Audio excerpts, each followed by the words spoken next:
It's that time again. We've reached the end of another season of RuPaul's Drag Race, and I'm talking with the top three from season 18 of Drag Race. Yes, Darlene Mitchell, Myki Meeks, and Nini Coco. They had fantastic season. All of them obviously earned their spot in the top three. And we chatted today a little bit about that road to the top three. I mean, Nini talked about the time she had to lip sync for her life, and Myki talked about the times that Drew Barrymore moment, which everyone was talking about. And Darlene, yes, I had to ask Darlene about those shoes. And Banana, I mean, there's lots of things that we covered in this conversation. If you've been watching all season, you know that these three queens are fantastic. And you know that this conversation is going to be fantastic. Now, there's a little bit of a connection issue that happened on Nini's end towards the end. So you'll hear her audio very briefly get a little funky, but I wanted to keep it in because what she said was so important and I thought really interesting. So that's the only bit. The rest of it's fantastic and you're going to really enjoy it. So sit back and grab a snack because I will be right back with the final three queens from season 18 of RuPaul's Drag Race. Nice to meet you. Hello. Oh, this is fantastic. My queens. Hello. How are you? Hello, Okay, hello. I'm fine, but y'all are in better shape than I am. I mean, look at you. That's fantastic. Well, first off, I have to start things by saying congratulations on a fantastic season. You all should be very proud of yourselves. I'm sure your communities are like just going crazy over everything that you did this season. I want to start with Nini. Nini, so like I'm going to talk to all of you about your seasons, but out of everyone, everyone had amazing looks, but you had the conversation. People on Twitter were talking about the looks this season, but you also Thank you. had to lip sync for your life a few times. And so I want to know, how do you feel about your path to the end? You know what? I think we have not seen a winner like me before, so it is all the more reason to take the crown. I think, lip syncing is a core part of the show and the competition and drag performance in general. So I'm like, hey, if I got to lip sync my way to the end, if I have to show off my powerhouse performance ability to her, I am ready to do so. Yeah. So, you know what? It's been an interesting journey, but I'm ready to take the crown if I have to lip sync all the way there. Yeah. Yeah, definitely. And Darlene, obviously you didn't have to lip sync for your life, but you did have to explain the shoes. So that was that was part of it. But you really were a great sport about everything, really, and you just had a presence of joy, and I think that is what really, in my opinion, watching it, got you to this point. So how do you feel about your path to the top? I feel pretty good. Like there were, quite a few high placements sprinkled in there, which, Mhm. I'm happy about. 2 wins is, pretty good. So I feel Mhm. like that there's a fighting chance there. And you want to see something right now? Yeah. Baby. Ah, Baby. the shoe. They don't come off. They don't come off. She's a comfort queen. I Yeah. love it. I love it. I love it. I love it. And Myki, we need to, you had an incredible, incredible run and you wowed everybody time and again. How do you feel about your path to the top? Yeah, I feel great. I mean, I going into the season, I felt very confident and ready, and then I met all the other queens and thought, "Oh my God, I'm not the only big fish here." And it shook me a little bit the first few episodes, and it really shook me down when the talent show happened, and I got rated in the bottom. And I don't know if Darlene had anything to do. I don't, I don't know, but I'm just kidding. I'm just kidding. But after that moment, I said I faced my biggest fear, which was the chance of going home and losing out on this opportunity. And I put gas in the tank and cleared it from there.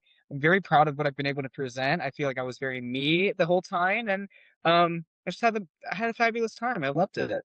Yeah, I feel like, season after season, especially as the show has gotten bigger and bigger, every queen is looking for, and sometimes it feels like they're looking a little too hard for that catchphrase or that moment or that thing that sticks out that will just be a part of your brand of drag. And I think for the three of you, it or just organically came. But I would love to, and Myki, I'll stick with you. What's something from this season that you were surprised that stood out, that really caught wind with the fans from you?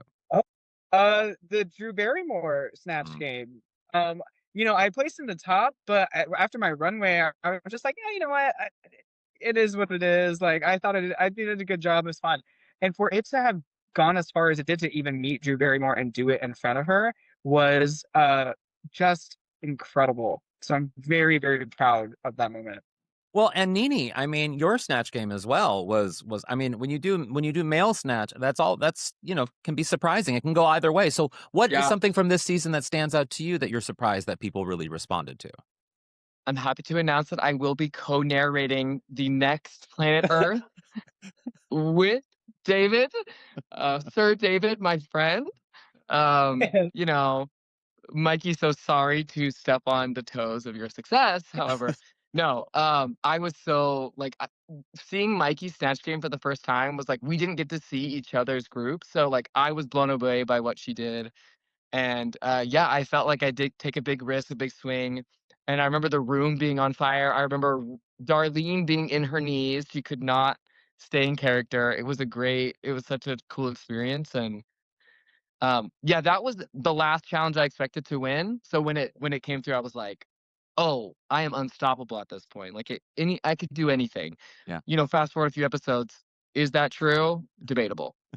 But like I still believe like I got more gas in the tank. Yeah, you certainly do. And Darlene, what's something from this season that you're surprised, sort of, other than the shoes, that caught on? I mean, I just gotta say it. Banana! I never in a million years did I think that would be the thing. My little bag of tricks. That like honestly was not even ever the plan. And it just was in the moment, night before, just realizing that like I've got to do something different to break out and make a mark. And babe, that was it. So Yeah. it was the bag of tricks. And I feel like it really did kind of like put me on the map, for the rest of the competition for sure. Oh, for sure. Well, then also too, I mean, Drag Race is one of those high intense, it's the Olympic of drag, and it's intense, and you have to really build relationships. Yes, it's a competition, but you also build these like really intimate relationships that can last for years. I'm thinking of like, Naomi Smalls season with Bob and Kim Shi and how that friendship has lasted all these years. So like, Myki, is there someone from this season that you connected with that either surprised you or that is going to be a relationship going forward? Ooh, I mean that I could say a lot of the girls. I mean, especially Darlene and Nini, because we went through the entire journey together. We're about to tour together too, along with Juicy. So these are sisters that I'm very happy to have in my life. I can say it, I can literally call up Athena Dion anytime and she'll answer. She is such a good person to have on your side. And she taught me so much about my taxes. Oh. So she's a And how to evade them. Yeah. This is coming out after tax day. You're fine. Yeah.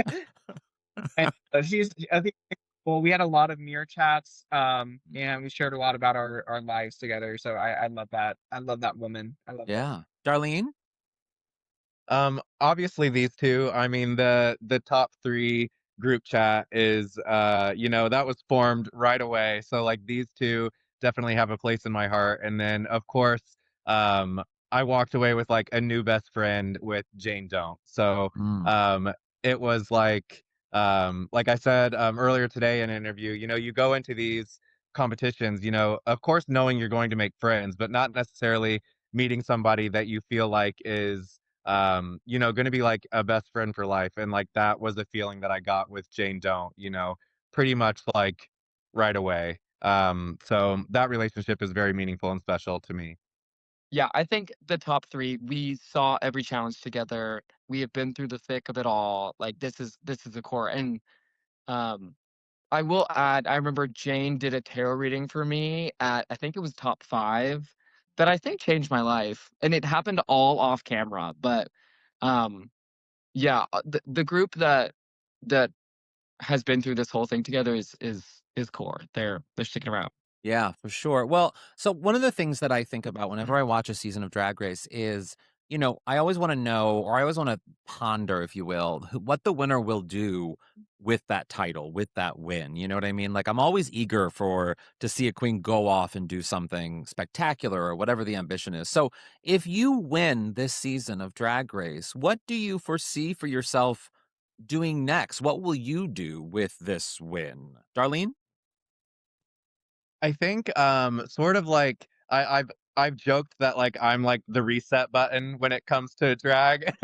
So like I think just sort of like reinforce that like um that there's not any rules, that what we try to like stick to as far as like the checklist of drag, just like throw that out the window. And it's really about like the joy that you inspire in people and that you can, invite other people in on. And I feel like that is really what like drag at its core is about. So to me, like that is very important when it comes to, like winning this show and having a title and what you're gonna do with it is like really, really spreading that joy and making sure that all are welcome and yeah. Yeah, for sure. And Nini, what will you do with the win?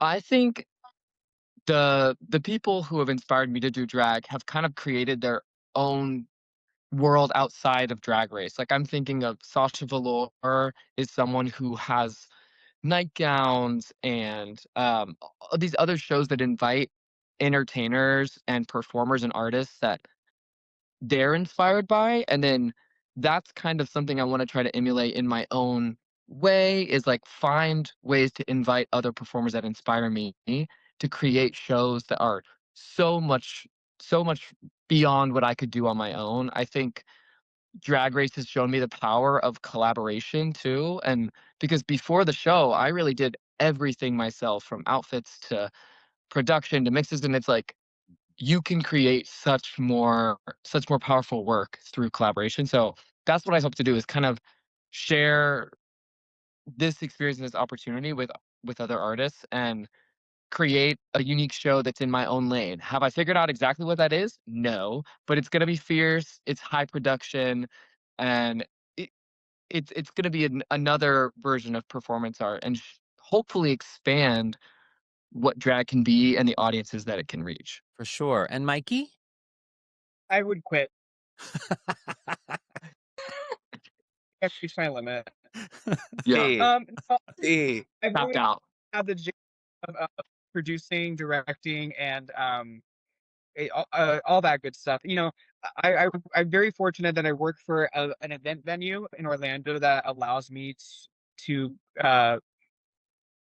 deliver on these creative ideas. I mean, I literally created my own drag competition that was live, but also a YouTube series as well at the same time as getting ready for Drag Race. And we were posting it weekly. So to now have this platform that's beyond just my local scene, I know I can create even bigger projects that involve more of my community.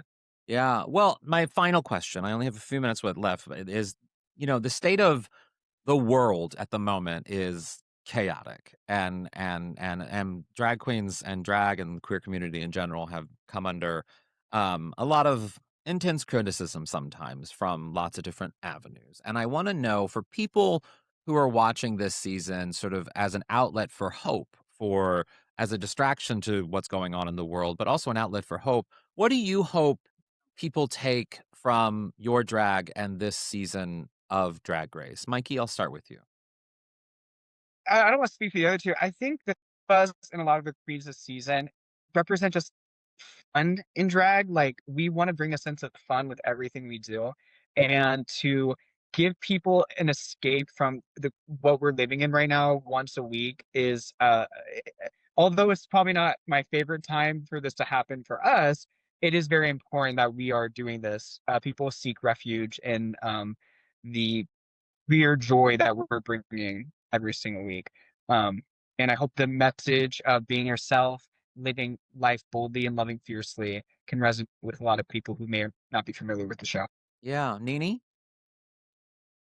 Yeah, I would say as much the show is an escape, I find it a little dangerous when we separate drag too much from politics because drag at its core is this defiance of societal norms and this way to like truly express both the joys and the pains of whatever moment we're in. So even though it is an escape, and I think Drag Race does such a good job of celebrating that joy, I think we should never fully disconnect from what's going on in the world. Darlene, I'll end with you. What do you hope people take from this season? I think like even going back to like the theme of our promo with, let there be light. I think that, even in the darkest times, even in your own personal darkest times, there is always a way to find the light. There's always, a positive uh, spin, or there's always another side of the coin. There's always optimism. There's always hope. And I feel like that is kind of like the takeaway from our season, but even just like in life in general, is like, let there be light, find the light. You know what I mean? There's always another option. Yeah, for sure. Well, it was lovely chatting with all of you. You were fantastic to watch all season, and you all should be very proud of yourselves. Thank Thank you. you. Wonderful. Have a great one, y'all. Take care. Good luck. Bye, John. Thank you. Bye. Who do you want to win? Let me know. I'm H. Alan Scott on everything. And thanks so much for checking out today's episode of the Parting Shop podcast. I really do appreciate it. Leave a rating and review wherever you're listening or watching or whatever. And in the meantime, watch something fun today, like maybe the season finale of RuPaul's Drag Race. And have a good one.